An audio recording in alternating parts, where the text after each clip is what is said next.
But there are millions of Americans who have lost their jobs. They can't pay the rent. Their kids need the food. That's right. What's wrong with $1.8 trillion? Honest to God, I didn't come over here to have you. So what do you say to Ro Khanna? What I say to you is nobody's waiting till February. I want this very much now. Let me ask you this. Okay. When was the last time... Let me respond to you. Let me ask you, when was the last time, Madam Speaker, so many of your fellow Democrats in the House, they want a deal right now. No, that isn't... The problem solvers, they all want a deal right now. Yeah. And the president only wants his name on a check to go out before Election Day and for the market to go up. Is that what this is all about? With all due respect, you really don't know what you're talking about. Respect so for you. do the math. Madam we have Speaker, come down. the American people need that money ASAP because they're suffering. And you don't care how it's spent. And you don't I care, of course, how. May I finish, please? And we'll leave it on that note. Thank you so much for joining us. We'll leave it on the vote that you are not right on this, Wolf. It's not about me. It's about millions of Americans and who are having represent trouble. Them. And we represent them. Wow, what's up, you guys? Steve here. It's Wednesday, October the 14th. And if you haven't seen this already, this took place yesterday when Nancy Pelosi was on CNN with Wolf Blitzer. And it was shocking. It was intense. I'm going to tell you the truth. Wolf Blitzer asked her a lot of the questions. He confronted her with the questions that many people have been wondering and wanting the answers to. Now, keep in mind the fact that this is CNN. This is a left-wing media news channel. They're supposed to be on her side. And I just want to let you guys know that the purpose of my channel here is to provide you guys with the latest information so you can stay informed about what's taking place. And recently, I've been seeing comments when I've been reporting about Nancy Pelosi saying, "Steve, you're biased against Nancy Pelosi." And the truth is, I'm not. I'm just trying to provide you guys with the information and the facts. And the fact of the matter is that right now, there are a lot of Democrats that are turning against Nancy Pelosi. They're calling her out and they're saying that she is obsessed with getting President Donald Trump out of his position as the president and that she's actually holding back on stimulus to sabotage his chances in the elections. And she's more concerned with that than she is with providing stimulus to help the American people. And I honestly would say that it looks like in this video, it's pretty evident that Wolf Blitzer is one of those people. Now, I'm going to share with you guys this video, and I want to warn you in advance, this is intense, it is shocking. So I know it's pretty early right now. You might want to grab your coffee and get ready for this. So I'm going to just be right here down in the corner. I'm going to be watching it with you. And let's take a look at what took place yesterday evening. And also, before we dive in, if you haven't already, if you could do me a quick favor, if you like these video updates, if you could just click the like button, it helps out my channel. And also, just go ahead and hit the subscribe button and the notification bell so that way I can keep you up to date as information rolls out. But let's dive in now to this interview and watch what unfolded yesterday evening on CNN. There are Americans who are being evicted from their homes. They can't pay the rent. Many Americans are waiting in food lines for the first time in their lives. Can you look them in the eye, Madam Speaker, and explain why you don't want to accept the president's latest stimulus offer? Well, because, thank you very much, Wolf, and I hope you'll ask the same question of the Republicans about why they don't really want to meet the needs of the American people. But let me say to those people, because all of my colleagues, we represent these people. I have for over 30 years represented my constituents. I know what their needs are. I listen to them, and their needs are not addressed in the president's proposal. So when you say to me, why don't you accept theirs? Why don't they accept ours? Our legislation is there to do three things primarily: to honor our workers, honor our heroes, our healthcare workers, our police and fire first responders, our teachers, our transportation, sanitation, food workers, the people who make our lives work. We couldn't be doing what we're doing without them. Many of them have risked their lives so that to save lives, and now they will lose their jobs because McConnell says let the states go bankrupt. Excuse me for interrupting, let the states go bankrupt. Madam Speaker, but they really need the money right now, and even members of I your own. Understand that, but even members of your own caucus. Even members of your own caucus, Madam Speaker, want to accept this deal. $1.8 trillion. Congressman Ro Khanna, for example. But let me just quote Ro Khanna, a man you know well. I assume you admire him. He's a Democrat. And he just said this. He said, people in need can't wait until February. $1.8 trillion is significant and more than twice the Obama stimulus. Make a deal. Put the ball in McConnell court. So what do you say to Ro Khanna? What I say to you is, I don't know why you're always an apologist And many of your colleagues apologize for the Republican position. Ro Khanna, that's nice. That isn't what we're going to do, and nobody's waiting till February. I want this very much now, because people need help now.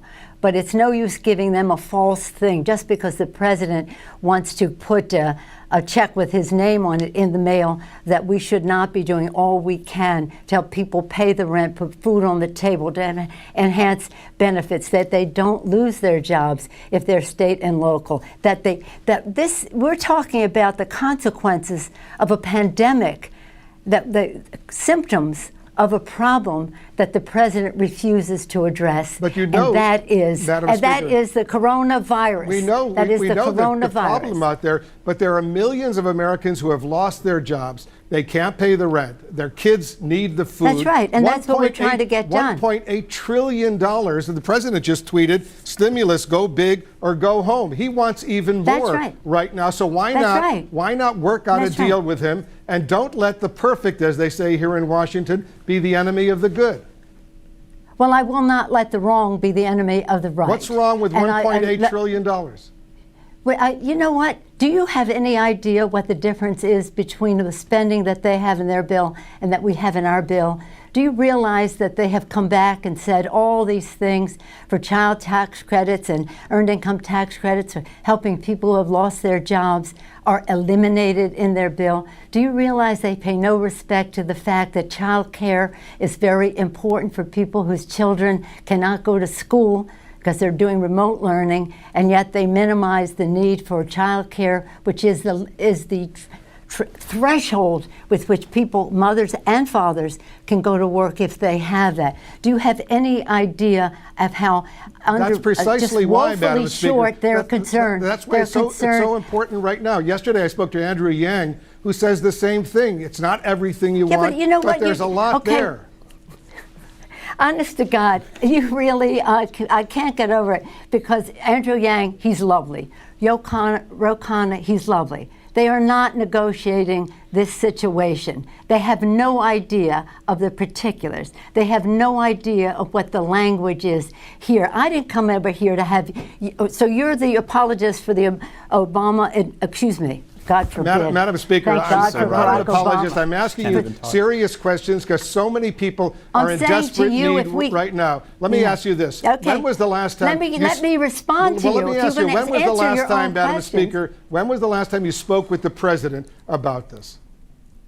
I don't speak to the president. Speak with his representative. Why not call him and say, Mr. President, let's work out a deal. It's not going to be everything you want, not going to be everything I want, but there are so many Americans right now who are in desperate need. Let's make a deal.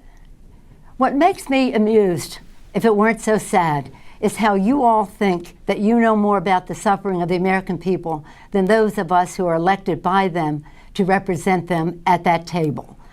It is unfortunate that we do not have shared values with this White House, and that they have in their bill, why don't you talk about in their bill, a tax break for the wealthiest families in the country, while they cut out the earned income tax credit for the poorest families in our country and the poorest children in our country.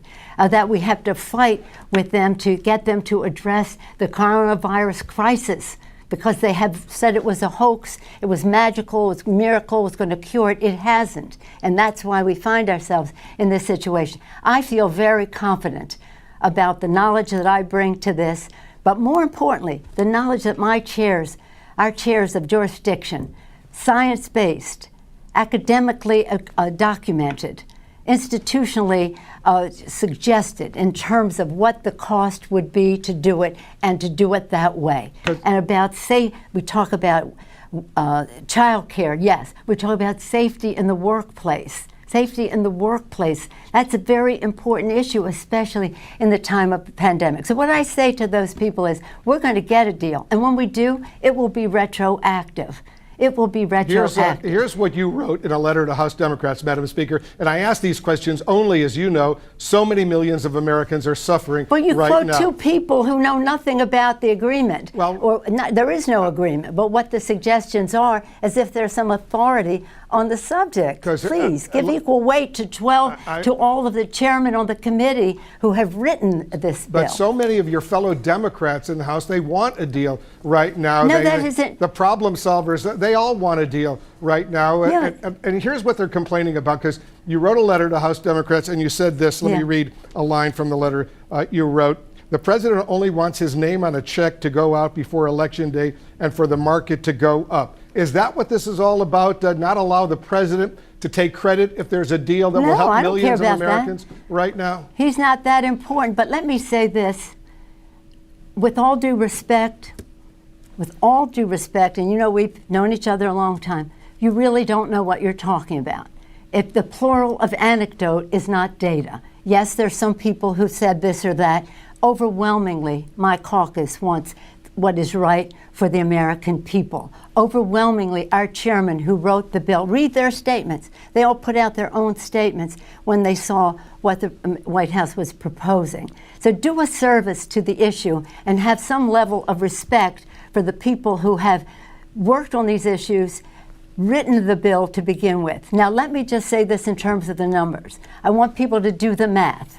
We had 3.4, which would meet the needs of the American people for a sustained period of time, so that there was some certainty in what would happen. The Republicans said no, well, so we took it down $1 trillion by cutting the time. We took it down another $200 billion, so we're now $1.200 billion down. We came down to 2.2. At the same time, since tomorrow will be 5 months since we passed the bill, at the same time, because there was no resolution, Mitch McConnell said, let's pause. The virus didn't pause, and now we're at a place where we need more money.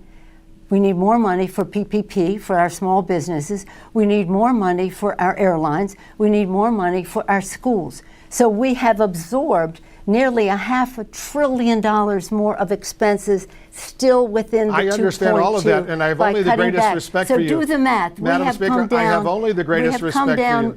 We have come down $1.6 trillion. $1.8 trillion. $1.8 trillion is a lot of money. The American people need that money ASAP because they're suffering right now. And I'm not saying it's perfect, but I'm saying... And you don't care how it's spent. I care, of course, how it's spent. But what I don't understand is why not talk to the president personally, call him up and say, Mr. President, let's get a deal tomorrow. Look, let me say this. The president has sent Mr. Mnuchin to negotiate. That's what we've done with other presidents. This isn't unusual. With President Bush, we did this quite a bit because that's how you negotiate. And then you take it to the president.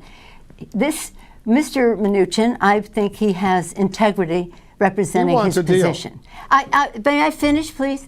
But he has integrity representing his position, but his position has no integrity. They do not share our values. Have a little respect for the fact that we know something about these subjects. And there's a big difference between Democrats and Republicans in whether they want to give a big tax cut to the wealthiest people in the country in their bill, in the CARES Act. We tried to take it out in this bill. Instead, they took out earned income tax credit, child tax credit, expanded health benefits to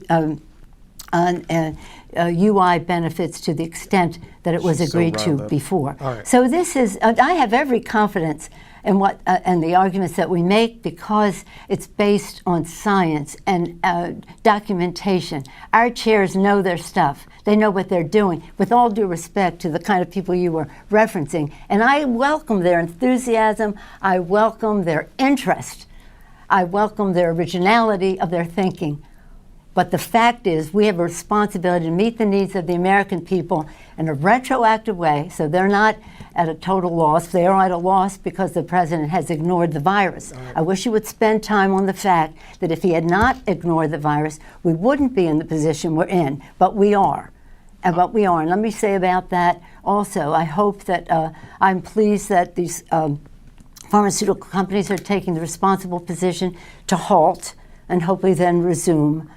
Because we want the public to have confidence in whatever therapies or whatever vaccines come along, that they will take them. Right. And to people who say, well, I don't trust Trump on that, if we trust the Food and Drug Administration for what they are doing, the scientists there who've been working 24/7 for months and months and months, excellent science.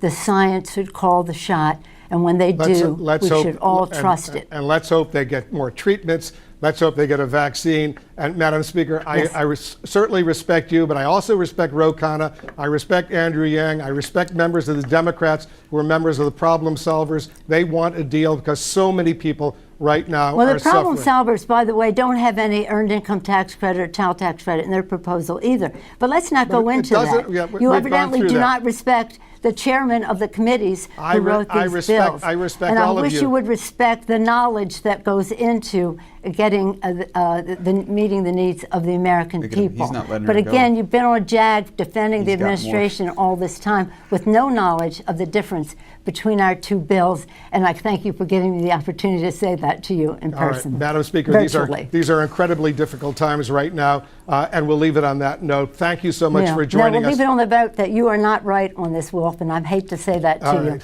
But I feel confident about it, and I feel confident about my colleagues, and I feel confidence in my chairs. And it's not about me, it's about millions of Americans who can't put food on the table, who can't pay the rent, And who are we having represent trouble, them. who And we are represent trouble them. getting And by we on represent these them. long food And we lines that we're represent seeing. them. I know we you know are. them. I'm just saying, We represent them, and we know them. as we We say, know them. We represent them. don't let the Yes. perfect be the enemy of the good, as they say It here is in nowhere Washington. near perfect.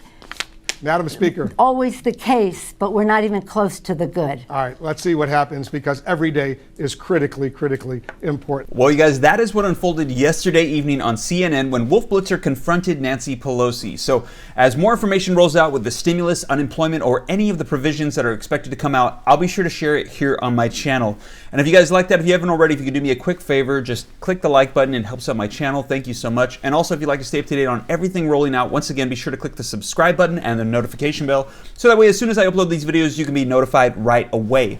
And also, if you don't already, be sure to follow me on Instagram at SteveRam3. Well, you guys, I hope this reaches you well. Take care. God bless. This is Steve.